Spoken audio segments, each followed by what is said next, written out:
Our political director and Washington bureau chief Rick Klein is here with the latest polling in what has been a tight race from the very beginning, Rick. Yeah, good morning, Robin. A tight and relatively stable race. Our latest poll with Ipsos shows a 3-point lead for Kamala Harris over Donald Trump. And if that looks familiar, this is what our first poll back in August, when Kamala Harris first got in the race, looked like: an identical 3-point race. Nothing has seemed to shake this campaign.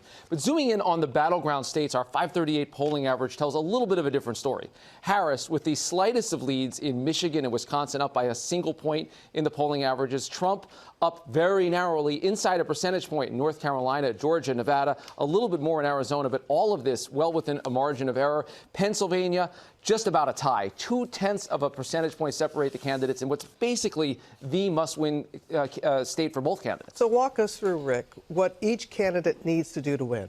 Yeah, so this is our what-if scenarios. We're assuming that the blue states say blue and the red states say red. The easiest way for Harris to capture the presidency, she takes Michigan, Wisconsin, and then Pennsylvania. That's 270 electoral votes exactly. That's exactly the number that she would need. On the other hand, Donald Trump has some paths that run through the Sun Belt. If he's able to end up winning in Nevada and Arizona out west, then he can just hold Georgia and North Carolina in the South. He puts him just one state away. The biggest target, again, Pennsylvania. That's the one that is most likely to determine the presidency. And Rick, what do we expect in terms of how states will report the results? Yeah, Michael, some 82 million Americans have already voted early. That's a wild number, and it's roughly half the total expected vote of the day. And all those votes are going to take a really long time to count. Every state does it a little bit differently. Georgia and North Carolina, the officials there tell us most of the votes going to be in quickly. Polls in those states close early. We could have winners in both before midnight, unless it's very close.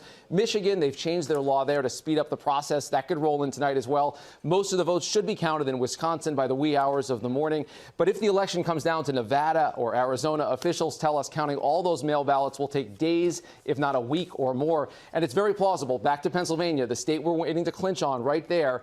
Officials there weren't allowed to even open the 1.7 million early votes until this morning. Big urban areas like Philadelphia say they're going to count all through the night, and it will be a very late one at that.